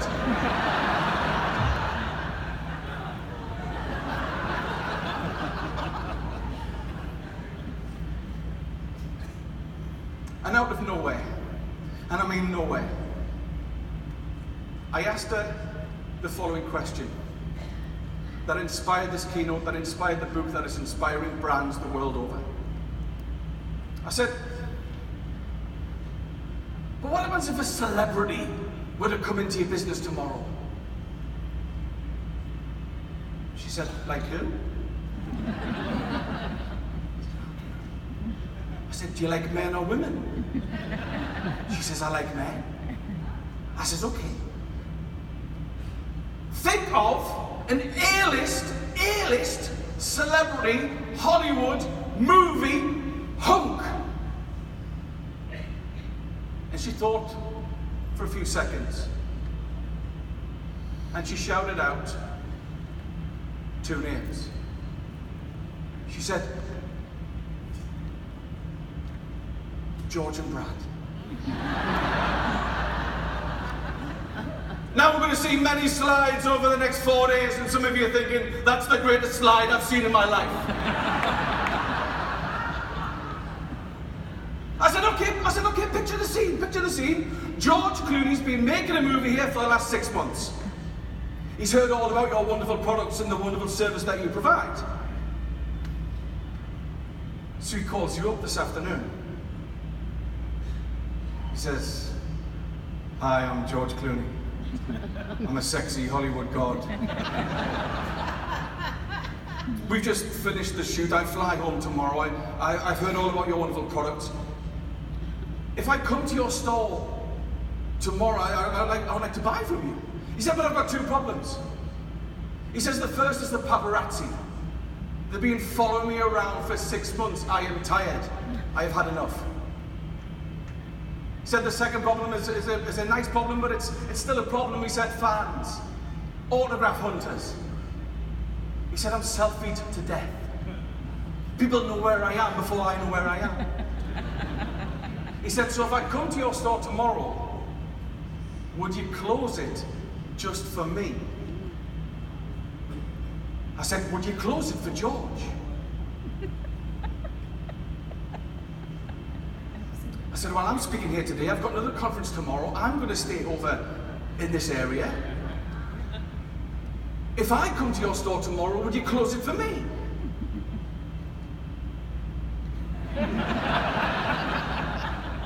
And that slight twist of her head that day caused a ripple. A ripple of 299 people to turn on this poor lady that day.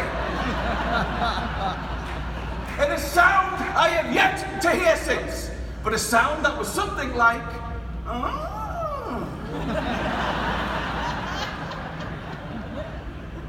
She went, oh. I said, what's the matter? She said, I would treat customers differently. Of course you would. You would, you would, you would, I would. If your next customer, your next client was an A-list, celebrity, Hollywood, god or goddess, everything about your levels of service which you think are good would improve. What you say, what you do, how you react, how quickly you react, everything about your touch points and the service that you provide would change. You see, ladies and gentlemen, we think we're delivering a high level of service, but if an A-list celebrity would a tweet, email, walk into our office, call us, your service levels go to there. That, ladies and gentlemen, is the gap. The gap you don't realize exists within yourself, within your brand. It's called the celebrity service gap. It's a gap that if you can fill, no other competitor in your marketplace can touch you for the service that you provide. That happened live on stage. Live. Right there in the moment, I asked this question and everything would change about your service. And the only guarantee I can give you this is because of the answer that she gave to my next question. I went back to this lady, I said, what else would you do for George tomorrow morning? Some of you got your own answers, that's good. She came up with 6 ideas in 30 seconds. This is somebody who a few minutes before was like, absolutely, Jeff, can't be any better. But 6 ideas in 30 seconds. She said them so quickly, I can only remember 4. It's the only regret I've ever had in my business life. I cannot remember those 2. But let me tell you the 4 that she said. She said, oh, I'll get my hair done. Really? Am I honestly going to repeat this on the NSA stage one day? That's not exactly groundbreaking, is it? She said, I'd wear my best dress. Look what just happened. We can have a lot of fun with this, but her image that was there has suddenly gone to there. Her image. She said, we have a beautiful oak floor in the studio. It's needed varnishing for the last 12 months. I would varnish it tonight. Billy Connolly, the famous Scottish comedian, his greatest ever line. The Queen thinks the world smells of paint.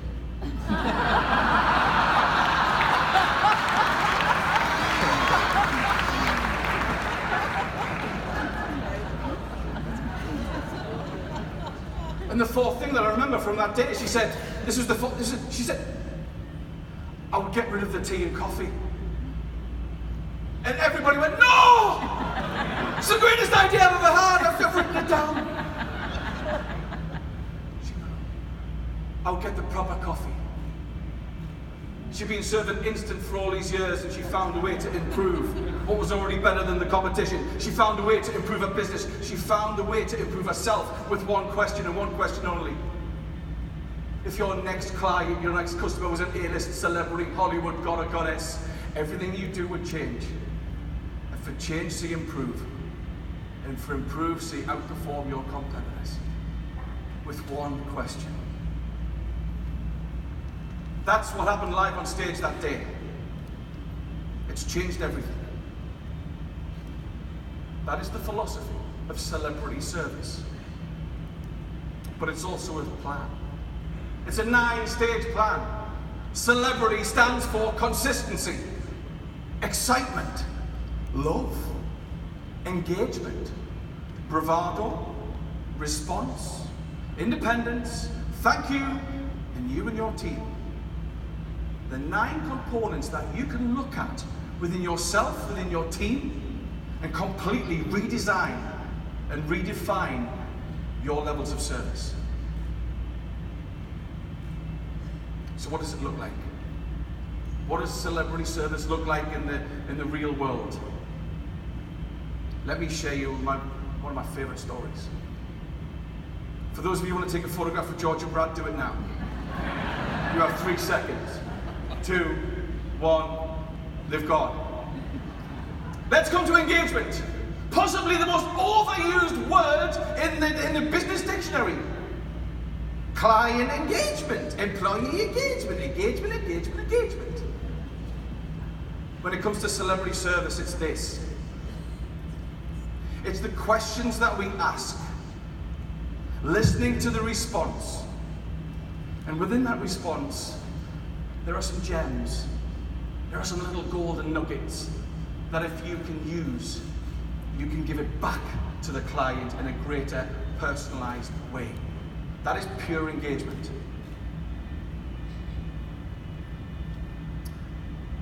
Our daughter Grace,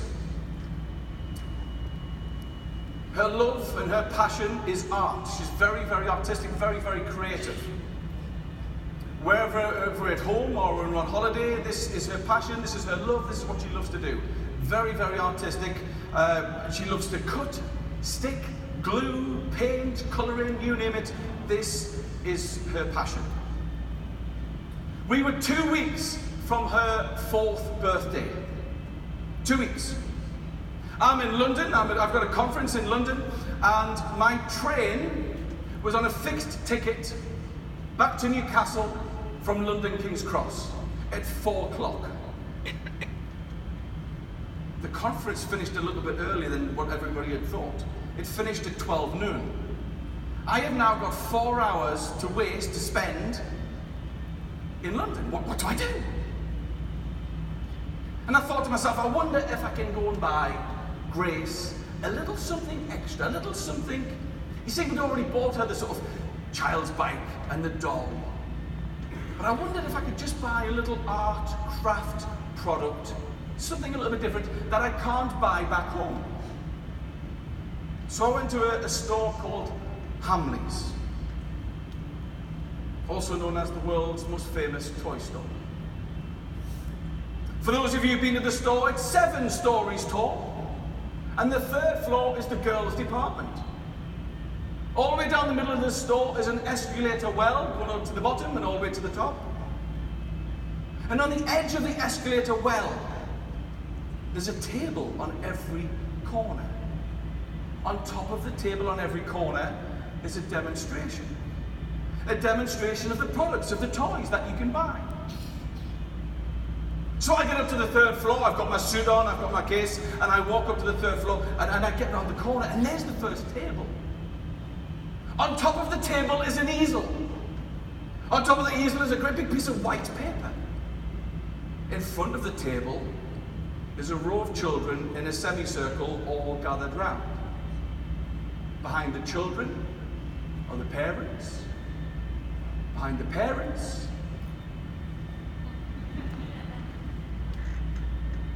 I wonder what this product is. And this is the product. It's a grey plastic tray with 6 slabs of coloured paint and a brush. The member of staff dips it in water, but she rolls it over 3 colours at the same time. She said, this, boys and girls, is how you do the butterfly.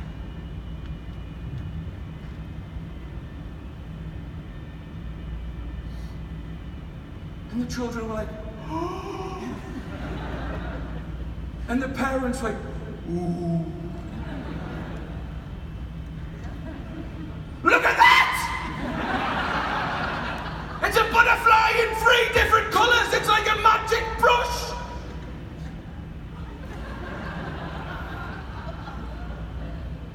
Rolls it over into the 3 colors.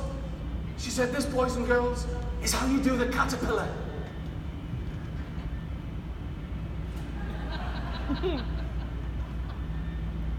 She says, if you buy today,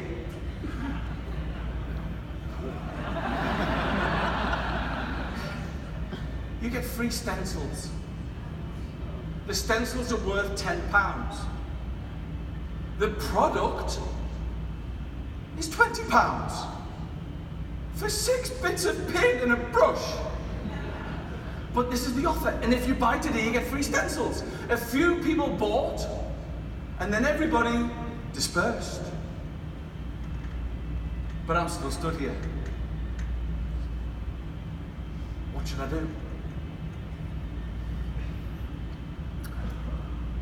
Grace doesn't need this. It's far too expensive for it, but she would love it. She doesn't need it, she would love it, and I'm just in this flux. This member of staff notices that I'm stood in the background. So she takes 2 steps forward and inserts the greatest engaging question of all time, bar none. She said, is this for anybody special?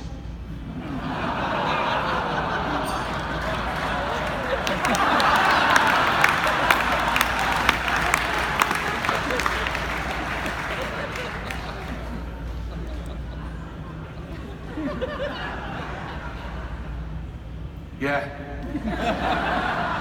And I just spilled the beans. I said, yeah, my daughter, she loves to cut, stick, glue, paint, very artistic. It's her birthday in a couple of weeks' time. I'm just having a look for some ideas. She said, oh, if you buy today, you get free stencils worth £10. I said, I've seen the deal, I've seen the whole show.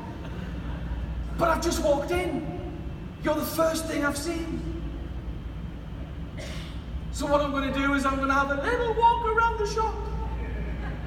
And if I don't see anything else I like, I'll pop back. Insert the second greatest engaging customer service question of all time, bar none.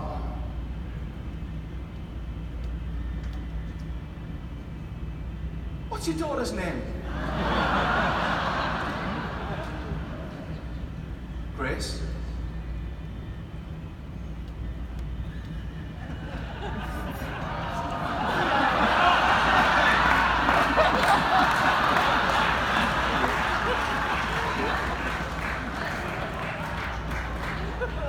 If you don't come back, would you give this to Grace on her birthday from me?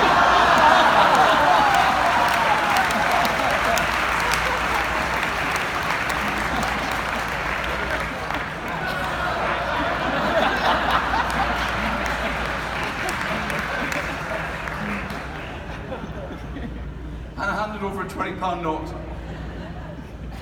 I said, on one condition. She said, what's that? I said, I want your photograph.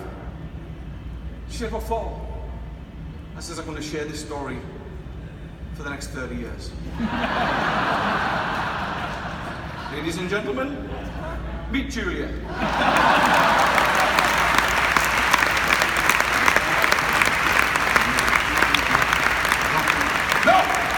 No! Do not clap this!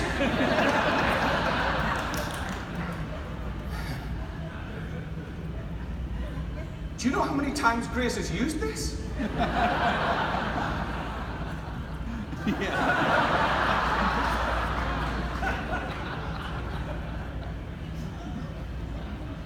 What can we learn? What can you learn from somebody in a toy shop selling paint to 4-year-olds? Whatever makes you smile, whatever makes your eyebrows raise, whatever makes you part with money, learn from it. Learn. How do you send your proposals out? What do you send out to clients? Is it the same old with a different date? Or is it highly personalized? Full color? Is it showing your brand off to the greatest it can be to that potential booker, that potential bureau, that potential client? Create the materials where you're inspired from the people that make the biggest difference. Ladies and gentlemen, you think you're delivering a high level of service, but if an A-list celebrity, Hollywood, movie god or goddess, with a tweet, email, walk in, become your next client, your service levels were there, they're now going to go to there. That is the gap. With consistency, excitement, love, engagement, bravado, response, independence, thank you, and you and your team, you can completely outperform the competition. I wish you every success. Thank you.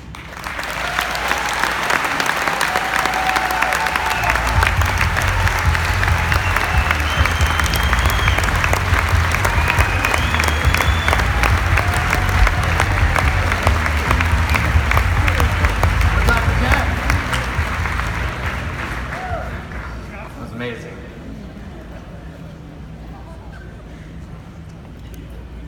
$17,347,000 miles. That's how many miles we've collectively flown as a group this past year. Isn't that amazing? It'd be even more amazing if that were actually true. But last, I made that number up. We have flown a lot though, haven't we? And so we as a group care deeply about the way we are treated on our commute around the world. Southwest Airlines is celebrating 44 years of consecutive profitability and was named Airline of the Year by Air Transport World in 2015, and named one of the top 20 America's best employers of 2016 by Forbes. The nation's leading low-cost carrier consistently received the lowest ratio of customer complaints to the Department of Transportation since they began tracking customer satisfaction. Gary Kelly serves as the chairman of the board and chief executive officer at Southwest Airlines. Under his leadership, Southwest has grown to become one of the nation's largest airlines and is a mainstay on Fortune magazine's list of the most admired companies in the world. Gary's biggest source of pride is the fact that Southwest Airlines has never had a single layoff in its airline's 46-year history.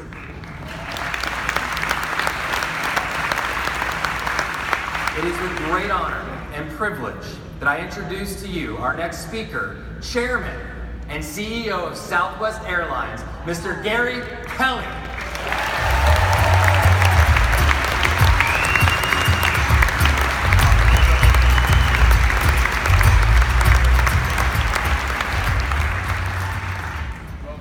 Everybody. And, it just goes without saying what an honor it is to be here with you all. And, it did strike me that I'm speaking to a group of professional speakers. And, what in the world can I tell you all that you want to hear from me? But I'm going to talk about what I know, and that is Southwest Airlines. So we have any Southwest Airlines fans? Okay, well, I'll stay. That's fantastic. Again, we're glad to have you all. We're glad to have you all here in Dallas. I hope if you flew in, you flew on Southwest Airlines, and hope you all are having a great event. You're going to be here for a couple more days, I guess, right? That's fantastic. Well, I am the 5th CEO in Southwest history, and of course, my good friend Howard Putnam is number 2. And I'm sure that in large part we're here because of Howard. So thanks to Howard. Thanks to Howard for getting Southwest off to such a great start back there in the early 1980s. The Southwest story starts right here in Dallas back in 1971, and we launched with 3 airplanes. We have almost 750 today. But we had Dallas, San Antonio, and Houston. It was referred to as the Texas Triangle. And very modest beginnings. In fact, we didn't add a 4th city until 4 years later. It was 1975, and that was Harlingen, Texas. My very first flight in my life was in 1972. And my family was middle class. My mother, in fact, never had an airplane ride in her life and couldn't afford to fly. It was too expensive. So I was getting recruited to go to Rice University in Houston, Texas. So they bought me a ticket on Southwest. I'm a high school kid, get on the airplane. And it's a big 737. And there were 2 other passengers on that airplane besides me. So we had one-on-one attention with flight attendants that wore hot pants in those days. So it was a very memorable experience. And I was 17 years old, and even as a kid, I thought, you know, it's too bad. This is a nice deal, but this company is never going to make it. So, you know, boy, was I wrong. But we're all proud of Southwest because Southwest did make flying affordable. We like to say we democratized the skies, and you know, before that, only rich people could afford to fly, but now everybody has access to air travel. We're very passionate about that. We're very passionate about our people as well. And you know, Corey mentioned that we've never had a layoff in our history, never had a furlough. We try to treat our people like family. And then we ask all of our people to treat all of our customers as if they're guests in their home. And it works out pretty well. Last year we were #1 in the U.S. Department of Transportation's ranking of customer satisfaction. For 24 consecutive years, we've been on Fortune magazine's most admired list. We're recently just tops in the J.D. Power survey. It is amazing what you can do if you have great service at low prices, and that's what we try to do year in, year out. We try to be the very best in service and offer the very lowest price. And again, as Corey said, we've had 45 consecutive years of profitability. It is unprecedented in the airline industry, and really corporate America. I'm not sure that any corporation that's been a public company for the last 45 years can say that. The other thing that we try to do as leaders for our people is we try to give them the tools and the policies and the philosophies to make them proud.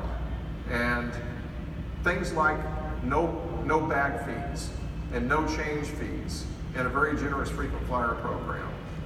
That's what makes our people proud. We also want to be famous for our hospitality. And we want to live by the golden rule at Southwest. And I think even more recently, we focused a lot more on just plain old-fashioned civility. And it's a very contentious world that we live in, obviously. There's a lack of civility in politics, in the media, social media especially, and it seems to be increasing, and it's very concerning. It's a horrible example for people, and it often sets a very bad example for our own employees. One of the #1 complaints I get, we don't get many complaints by the way, but one of the #1 complaints I get, and you all have an expectation out there of Southwest, so you know where I'm coming from, is when our employees are rude. Because that's not what our customers expect from a great company like Southwest Airlines. It's very hard to aspire to hospitality if you're not civil. So we have a huge focus on that, and it's something I think that we all need to embrace and really turn that around. Organizations need to take the lead, and leaders need to lead towards, I think, more civility.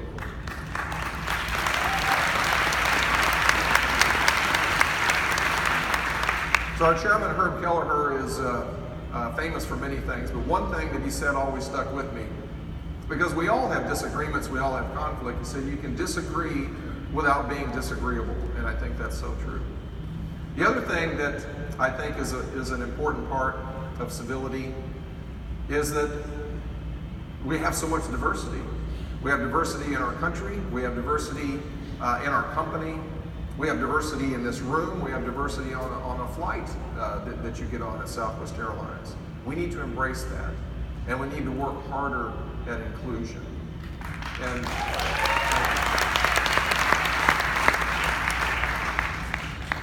you know, we've grown from a very small company in those early days in 1971. We have almost 60,000 employees today. And this is my, just completing my 14th year as CEO, and I've almost become to think of myself as a mayor of a small town, because we've got it all. And as important as it is to fly airplanes and connect people to what's important in their lives, it's just important to focus on the needs that people have. So think about your flight when you go home and look around and just see all the different ethnicities, all the different religions, sexual preferences, all those things we need to embrace. The other thing that I'm proud of about at Southwest Airlines is we don't like the word elite. We try to serve everybody. We try to take very good care of all of our customers. In Southwest, there is no second class. And for us to serve all of our customers in that way, we've got to embrace diversity, and we've got to be empathetic to other points of view. And we know that we'll have conflict, and when we do, we need to make sure that we do it and handle it in a very civil and constructive way. I like to say to our folks that we will have problems. We just don't want to turn one problem into two by being rude to the customer. And I have two daughters, and I always tried to tell them growing up that, remember, you're in charge of what comes out of your mouth. I want our Southwest culture I want our Southwest culture to be a model, and I want you all to be proud of us. I want to make an impact on our communities. Again, our purpose is to connect people to what's important in their lives, and I love that imagery and that concept. And we want to do that in a very warm, in a very friendly, in a very hospitable way. So I do want to share a quick story with you all. We had a daughter traveling with her elderly mother, and the mother suffered from dementia. So they're on our flight lands, and the mother's confused, and she will not get up out of her seat. And we have a flight attendant, James Henderson, who was witnessing all this, and a lot of people still on the airplane.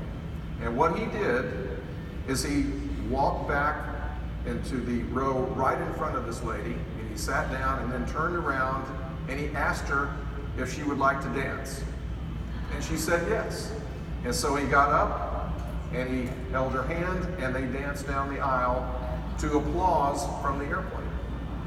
So the daughter wrote to us, and I quote her, she said, "The whole airplane watched in amazement. The tenderness of this young man was heartwarming. He treated her with such gentle kindness, and he was an angel who appeared at just the right moment." Such a simple gesture, but such a powerful, powerful impact on not just the daughter, but everybody on that airplane. We were talking earlier today with some of your attendees, and the comment was made, you know, other airlines can buy airplanes just like ours, but we like to say that we're not a company of airplanes, we're a company of people. And we want our people to do special things like that, and we want to be genuinely good. So I want to leave you with one more takeaway, and give you all a little dose of our Southwest hospitality. So the next time that you want to get away, or you're off to your next speaking engagement, I hope that you will think of good old Southwest Airlines. And we have some award-winning flight attendants who are going to be coming around and giving you a $100 Southwest gift card for your next trip.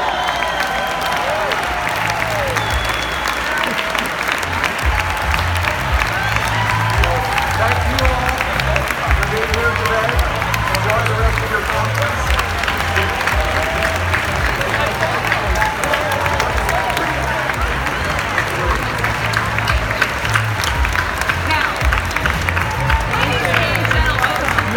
peanuts. And the pretzel.